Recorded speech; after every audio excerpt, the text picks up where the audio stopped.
Imagine a world where your physical perfection marks you for a fate worse than death, where your youthful beauty becomes a target painted on your back, where being born with the face of an angel condemns you to a life of unimaginable suffering. This was the reality for countless young boys throughout history, boys whose only crime was being born beautiful, in a world that saw male beauty as a commodity to be harvested, traded, and consumed. At 12 years old, you only know that the men in fine robes have chosen you for your smooth skin, your delicate features, your beauty, that everyone in your village has always remarked upon.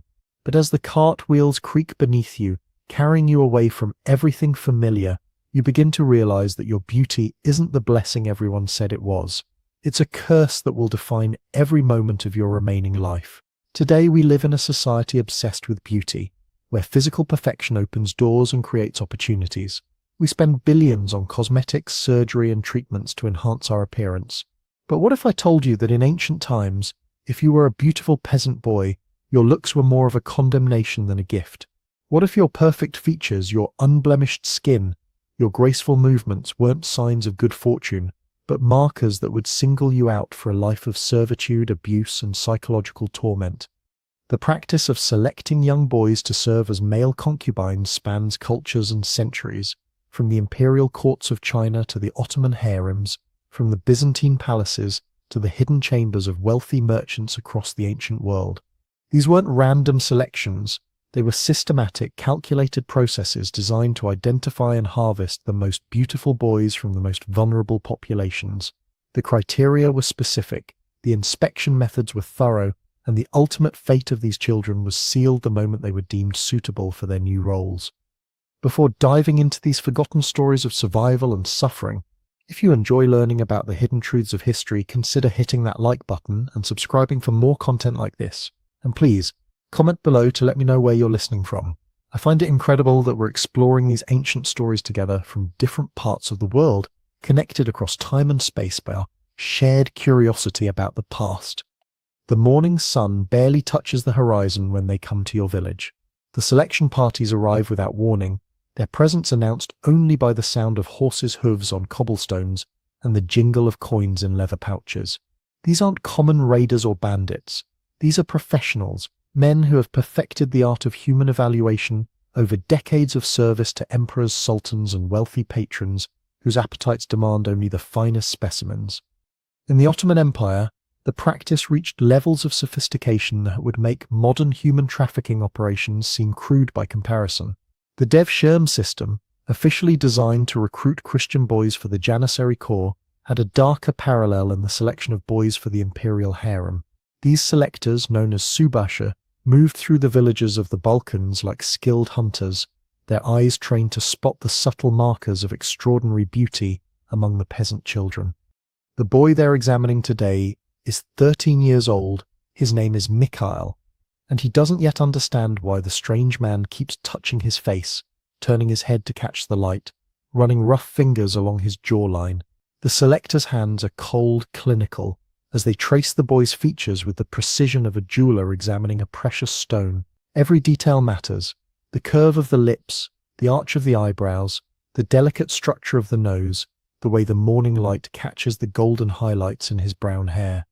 "Open your mouth," the selector commands in broken Slavic, his accent thick with the authority of the imperial court. Mikhail's trembling lips part, revealing teeth that are straight and white, unmarked by the decay that afflicts so many peasant children. The selector nods approvingly, making notes on a piece of parchment that will determine this boy's fate. Perfect teeth were essential. Damaged or missing teeth would mark a boy as unsuitable for the refined palates of imperial patrons. The examination continues with methodical thoroughness. The selector runs his hands through Mikhail's hair, checking for lice, examining the scalp for signs of disease or scarring. Hair quality was crucial. It needed to be thick, lustrous, free from parasites. In the imperial harem, a boy's hair would be perfumed with expensive oils, styled with precious ornaments, and used as a canvas for the artistic expressions of court estates. "Remove your shirt," comes the next command, and Mikhail's mother, standing nearby with tears streaming down her face, makes a small sound of protest before being silenced by a guard's stern look. The boy's torso is revealed, pale, unmarked by scars, with the smooth skin that comes from youth and good nutrition. The selector's hands map every inch of exposed flesh, checking for birthmarks, scars, or other imperfections that might diminish the boy's value. The process is designed to be humiliating, to establish immediately the power dynamic that will define the boy's entire future existence. Every touch, every examination, every clinical evaluation serves to transform the child from a human being into a commodity. The selector's hands move with practiced efficiency, checking muscle tone, testing flexibility, examining the boy's posture and carriage. Walk, the selector orders, and Mikhail is forced to parade back and forth while the man observes his gait, his natural grace, the way he carries himself. Grace was another essential quality. In the imperial courts, these boys would be expected to move like dancers, to embody an ideal of masculine beauty that was both powerful and delicate, commanding yet submissive. The psychological examination is more subtle but equally important. The selector engages Mikhail in conversation, testing his intelligence, his ability to learn, his natural temperament. A boy who is too aggressive might resist training, while one who is too passive might lack the spark that makes him interesting to his future owners. The ideal candidate possessed a combination of intelligence, beauty, and psychological malleability that would allow him to be shaped into whatever his masters desired. In the Chinese imperial court, the selection process followed different but equally rigorous protocols. The eunuch administrators who supervised these selections had their own specialized vocabulary for describing the qualities they sought. A boy's eyes might be described as autumn water if they possessed the right combination of clarity and depth. His skin might be praised as white jade if it had the proper luminous quality. His movements might be called flowing silk if they demonstrated the right combination of grace and control. The Chinese selectors paid particular attention to hands and feet, believing that small, delicate extremities were signs of noble character and aesthetic refinement. They would spend long minutes examining a boy's fingers, testing their flexibility, observing the shape of his nails, the smoothness of his palms. Feet were equally important. They needed to be well proportioned, unblemished, with toes that were neither too long nor too short. Voice quality was another crucial factor. The selectors would have boys speak, recite poetry, or sing simple songs, listening for the clarity and pitch that would be enhanced through training. A boy whose voice was too deep might be rejected, while one whose voice was too thin might be deemed unsuitable for the sophisticated acoustic environments of the imperial court. The Byzantine Empire had its own elaborate system for selecting boys for the imperial court. These selectors, often former palace eunuchs themselves, understood intimately what their masters desired. They looked for boys who embodied the classical Greek ideal of male beauty, the proportions celebrated in ancient sculpture, the harmony of features that spoke to philosophical ideals about the relationship between physical and spiritual perfection. Byzantine selectors paid particular attention to the boy's profile, believing that the line from forehead to nose to chin revealed essential character traits.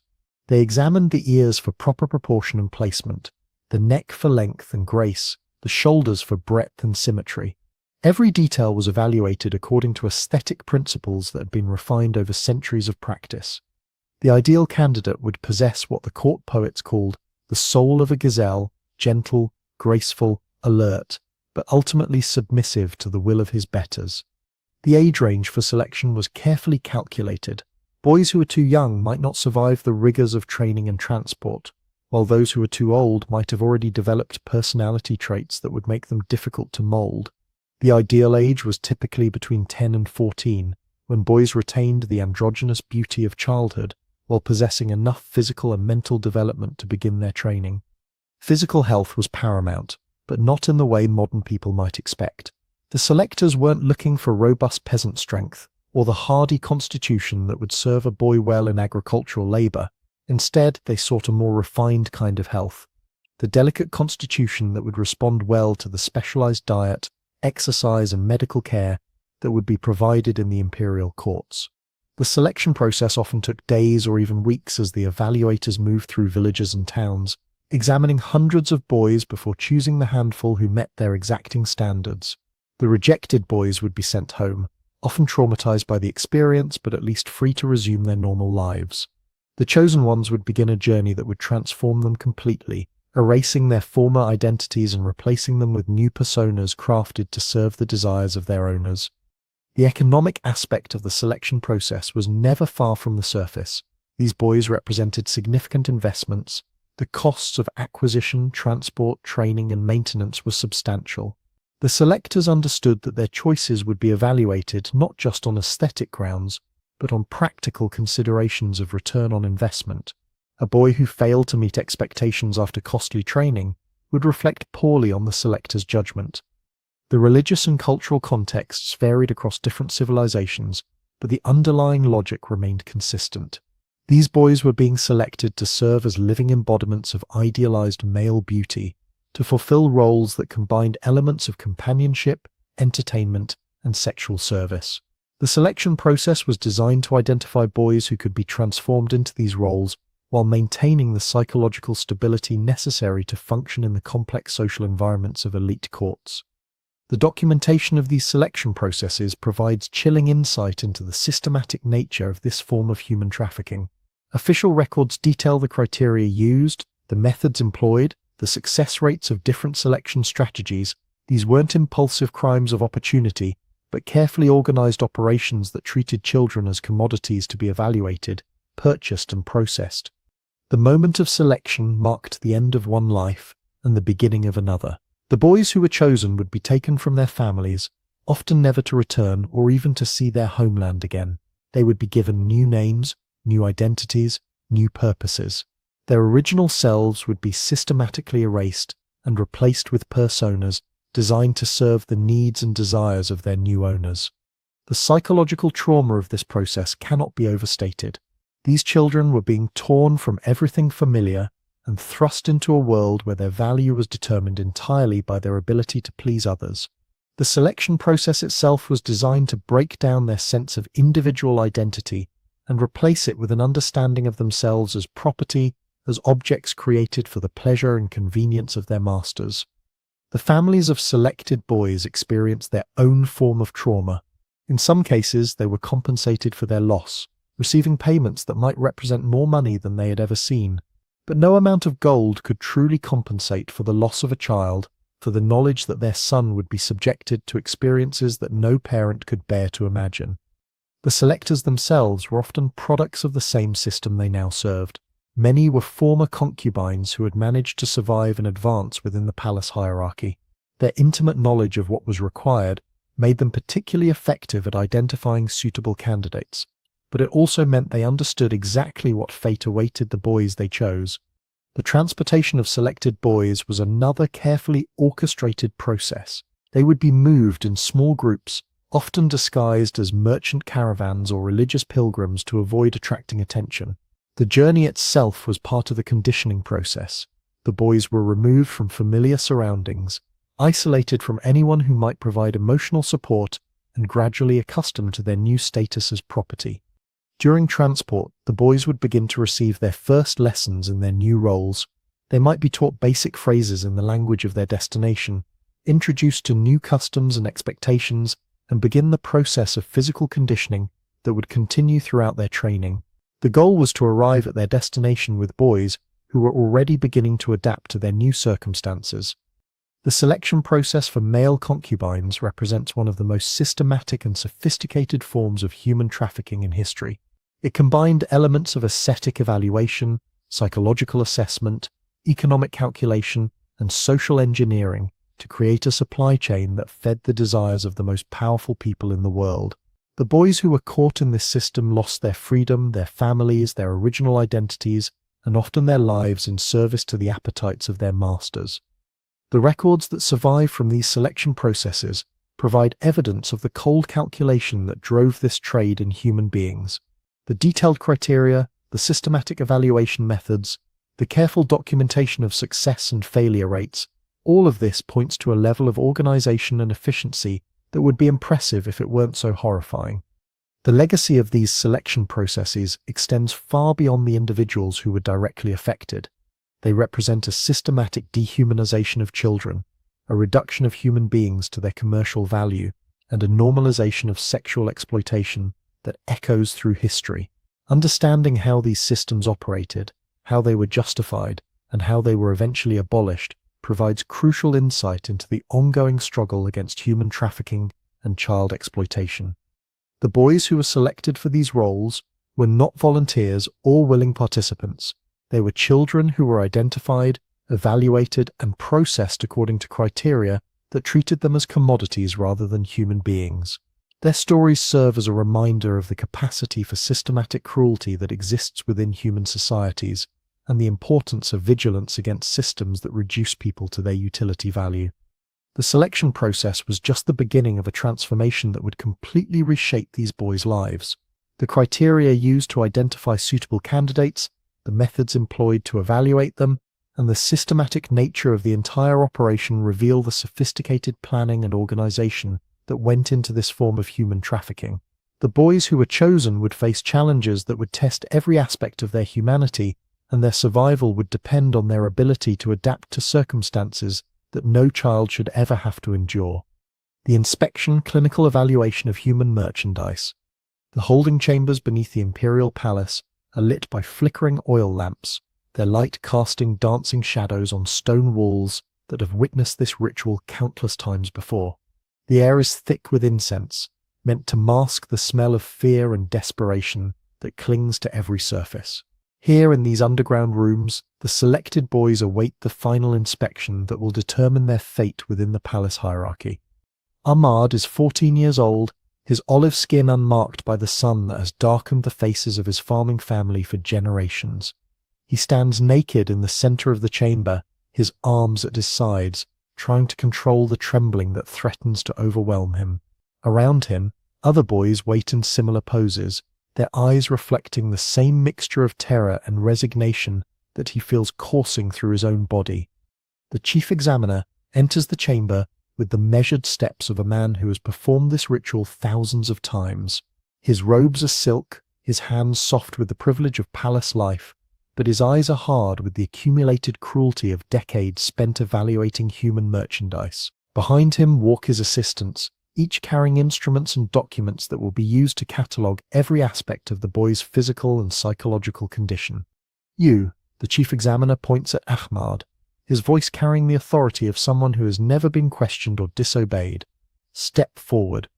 Ahmad's feet move without conscious thought, his body obeying even as his mind screams in protest. The examination begins with his head, the examiner's fingers probing through his hair with the same detached precision a farmer might use to examine a horse at market. Every strand is checked for texture, thickness, and color. The examiner pulls sharply, testing the strength of the roots, nodding with satisfaction when the hair doesn't break or come loose. Excellent quality, the examiner murmurs to his assistant, who makes a note on his parchment. The color is particularly fine. It will take dyes well for special occasions. The examination of Ahmad's face is conducted with the intensity of a gemologist studying a precious stone. The examiner's hands turn the boy's head to catch the light from different angles, his fingers tracing the bone structure beneath the skin. He measures the distance between Ahmad's eyes with small metal calipers, the cold instruments pressing against sensitive skin as he records proportions that will determine the boy's value. "Open your mouth," comes the command, and Ahmad's lips part to reveal teeth that are straight and white. The examiner uses a small metal probe to check each tooth individually, testing for decay, measuring the evenness of the bite, examining the gums for signs of disease. The probe scrapes against Ahmad's teeth, making him want to gag, but he forces himself to remain still. The assistant records the findings. Dental structure excellent, no signs of decay or malformation. Bite alignment perfect. Gums healthy and well-colored. These details matter because the boy's mouth will be used for purposes that require perfect condition, and any imperfection could diminish his value or limit his utility. The examination continues with Ahmad's throat, the examiner's fingers pressing against his neck to feel the structure of his larynx. He forces the boy to make various sounds, testing the quality and pitch of his voice. The examiner listens carefully to each vocalization, his trained ear detecting subtleties that will indicate how the boy's voice might develop and what roles he might be suited for. Speak, the examiner commands, and Ahmad finds his voice catching in his throat. I said speak. The command comes again, sharper this time, and Ahmad manages to whisper his name, his voice cracking with fear and the strain of the examination. The examiner nods approvingly at the sound. Good clarity, pleasant tone. The pitch is ideal for our purposes. This one will respond well to voice training. The assistant makes another note, and Ahmad realizes that even his voice is being evaluated as a commodity, a tool that will be refined and used for the pleasure of his future masters. The physical examination moves to Ahmad's torso, the examiner's hands mapping every inch of exposed skin. He checks for scars, birthmarks, or other imperfections that might diminish the boy's aesthetic value. His fingers probe the muscle tone, testing flexibility and strength. The examination is thorough and invasive, treating Ahmad's body as an object to be catalogued rather than as the flesh of a frightened child. Excellent skin quality, the examiner notes, his fingers pinching and stretching Ahmad's skin to test its elasticity. No scarring, good muscle tone for his age. The complexion is ideal, light enough to be considered exotic but dark enough to be interesting. This one will be popular with the Eastern courtiers. The examination of Ahmad's hands is conducted with particular attention to detail. The examiner measures the length of each finger, tests the flexibility of the joints, examines the nails for shape and health. He forces Ahmad to make various gestures, observing the grace and elegance of his hand movements. In the palace, these hands will be required to perform delicate tasks, to serve tea with perfect precision, to provide massage and caresses that require both skill and sensitivity. The examiner's attention turns to Ahmad's feet, repeating the same detailed evaluation. He measures the arch, tests the flexibility of the toes, examines the skin for calluses or other signs of hard labor. The boy's feet are deemed satisfactory, small enough to be considered delicate, well-proportioned and unmarked by the kind of heavy work that would indicate unsuitability for palace life. Turn around, the examiner commands, and Ahmad slowly rotates, knowing that every part of his body is being evaluated and catalogued. The examiner examines his back, checking for the straightness of his spine, the symmetry of his shoulders, the curve of his lower back. He tests the flexibility of Ahmad's joints, bending and stretching the boy's limbs to determine his range of motion. The psychological evaluation begins with a series of questions designed to test Ahmad's intelligence, his ability to learn, and his natural temperament. The examiner asks about his family, his education, his dreams and fears. But these aren't questions born from genuine interest. They're part of a systematic evaluation designed to determine how easily the boy can be molded to serve his new masters. "What is your greatest fear?" the examiner asks, his voice carrying a tone of false kindness that makes Ahmad's skin crawl. The boy hesitates, unsure how to answer, afraid that any response might be used against him. "Answer me," the examiner's voice hardens, and Ahmad whispers that he fears never seeing his family again. The examiner nods and makes a note. Good. Fear of abandonment indicates strong family bonds, which suggests capacity for emotional attachment. This can be redirected toward his masters with proper training. Ahmad realizes with growing horror that even his deepest fears are being analyzed and catalogued as tools that can be used to control him. The examiner tests Ahmad's ability to follow instructions, giving him a series of increasingly complex commands and observing how quickly and accurately he complies. He watches for signs of defiance or resistance, making notes about the boy's natural submissiveness or potential for rebellion. Every response is evaluated through the lens of how it will affect the boy's utility as a concubine. Raise your right hand. Now touch your left ear. Now kneel. Now stand and turn in a circle.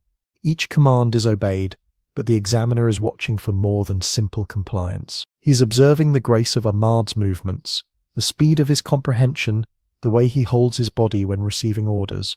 All of these details will determine the boy's training regimen and his ultimate placement within the palace hierarchy.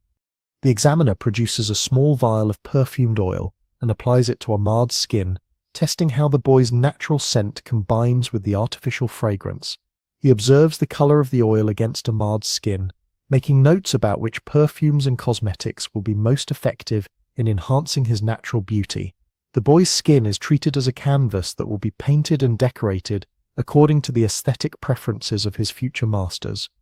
Excellent absorption, the examiner notes. The skin takes oils well, and the natural scent is pleasing. This one will respond well to cosmetic enhancement. Ahmad feels sick as he realizes that his body is being evaluated like a piece of fabric, tested for its ability to hold dyes and decorations.